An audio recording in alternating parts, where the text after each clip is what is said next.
Alright, so we are here at the Arch of Charents. This is kind of like a high point. The story is Charents, who is a great writer, Armenian writer. He would come sit on this hill over here, and actually, the story is basically when he would sit here and look at Mount Ararat, which you see in the distance, it would motivate him to write. This was his spot. He had to come here to sit, look at the great Mount Ararat, and to write, to get motivation. It's an amazing view with unfortunately it's not as a clear day, but just to see that mountain, even though it's not in Armenia, it's in historical Armenia, but nobody understands what it means to us as Armenians. Mount Ararat. It's beautiful. It's beautiful.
Alright, so we finally came to Garni Geghard, and you can see it in the background right there. Those of you know about Garni Geghard, the Garni Temple, I should say, is an iconic pagan structure located in the village of Garni. It's actually the Kotak province. That's where in Armenia, that's the province that it falls under.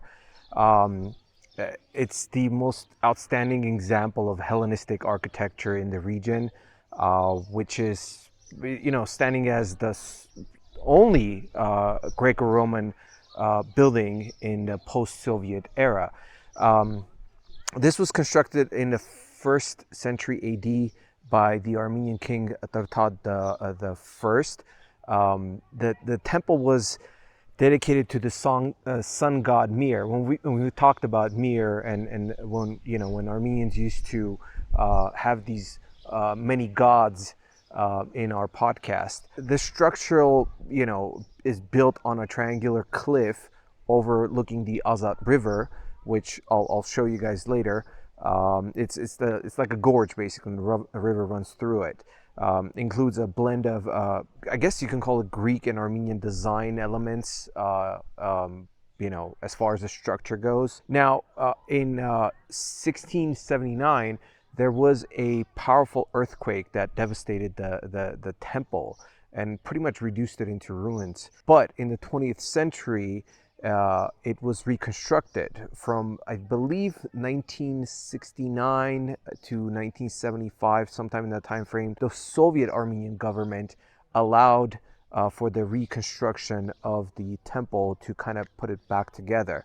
I mean, today, it's a very popular tourist attraction. You see people from all over the world coming to see it. It's kind of like the site kind of gives you a window to see the ancient Armenian past, the historic Armenia, before it was Armenia, adopted Christianity as a nation.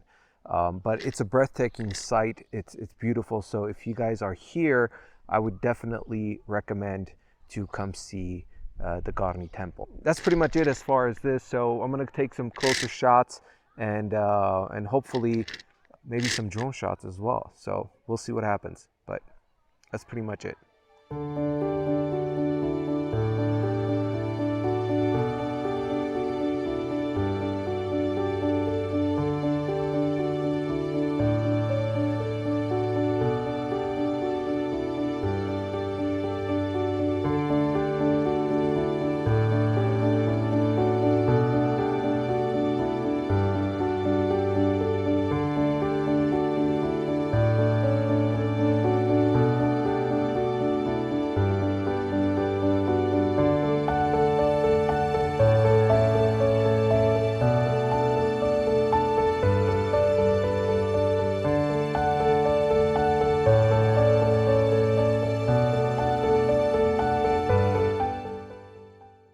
So the story is that the reason they have that opening up there is they would allow the rain to basically drop, and you have this little kind of glass-like setup right here, and it would basically have the water kind of sit here, and it would reflect from the sunlight onto the wall right against it.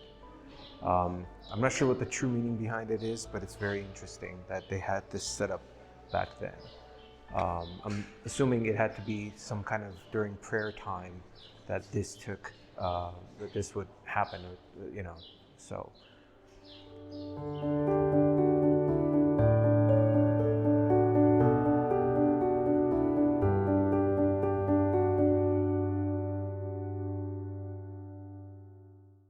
So again, it's such a breathtaking sight to be here and to see the temple by itself. I can't highly recommend enough to come see it. You see videos of it, and it's beautiful, but to actually be here physically and see it. So I highly recommend for you guys, if you are going to be traveling to Armenia, to come see the Garni Temple. There's so much to the history of, as I mentioned, why it was built by King Tiridates I, Tiridates. But the kids are running around, beautiful scenery, and the river that we were mentioning, the gorge, which I will show you right now. Let me flip the camera. So this is the gorge that you have the river running through, and just goes all the way around like this. It's really a breathtaking sight.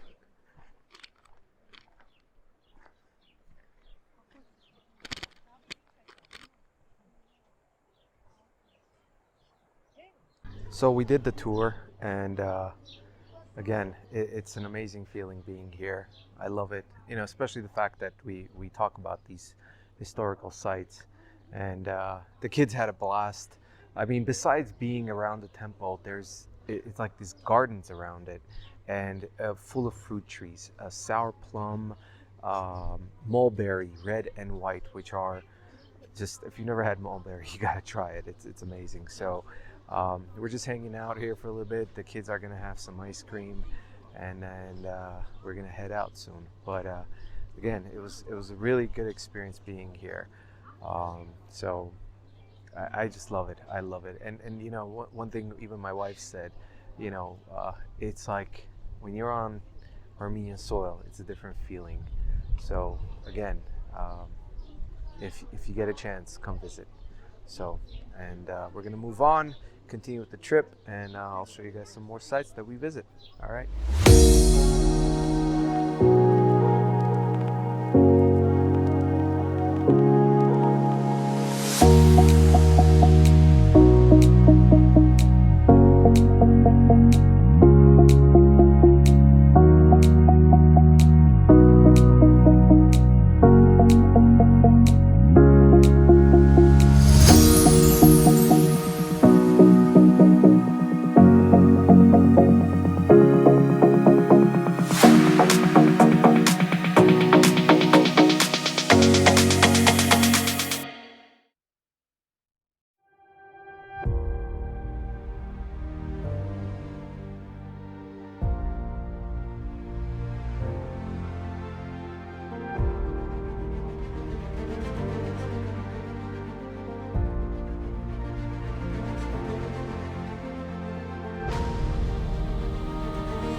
All right, so we came down a little bit from the Garni Temple. You go down, and there's that gorge that we were talking about, and this place in the background, if you see, it's called the Symphony of Stones.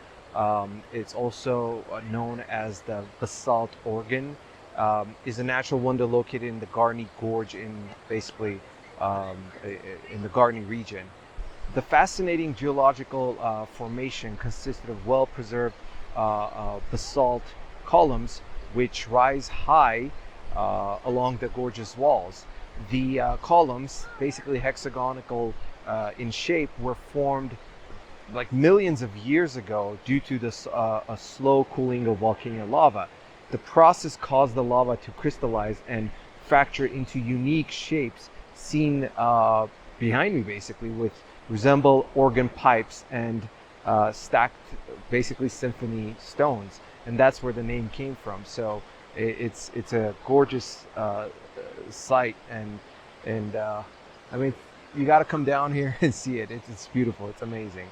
So this is again the Symphony of Stones right here in this area, and as you can see, there's more shapes back here, and I'm going to continue walking down. My family's already down there, so I'm going to go meet them there. But again, just beautiful sight to be here.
All right, so we've arrived at the Geghard Monastery here. I'm about to go in, but I wanted to give you guys a quick history about Geghard Monastery, also known as Geghard Monastery. The monastery, it's a remarkable architecture located again in the Kotayk province of Armenia. It's situated in the Azat Valley, surrounded by towering cliffs. The name monastery originates from the spear. I should say the name of the monastery is from the spear, which was used to puncture the side of Jesus Christ on the crucifix. The relic was once housed at this monastery. The foundation of the monastery dates back to the 4th century, attributed to Saint Gregory the Illuminator, patron saint, basically the first official Armenian Apostolic Church. However, the most striking parts of the complex including the main church, were built actually in the 13th century. Geghard Monastery is unique for its rock-cut church and the tombs, which are carved directly into the surrounding cliffside. It's just amazing when you see it in person. The monastery also includes numerous khachkars that date back, hundreds and hundreds of years. The monastery actually is considered a UNESCO World Heritage Site, which was listed in I think the year 2000, if I'm not mistaken. So, all right, so that's just a little quick, history about the monastery, and we're gonna go in right now and look at the beautiful church. So let's go.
All right, so we just left the monastery, and on the way we stopped by a place that's called Sergei's Place, and it is basically someone's backyard, and it's a house that has a huge backyard, and they turned it into an outdoor restaurant, and it is just gorgeous. It is so beautiful, and I can't wait to sit and eat right now. But I'm sure you guys can hear the waterfall behind me. It's just beautiful. I am stunned, and my favorite thing to do is to eat in nature, sit outside, beautiful weather. So again, if you're going to be around this area, Sergei's Place, make sure you guys check it out.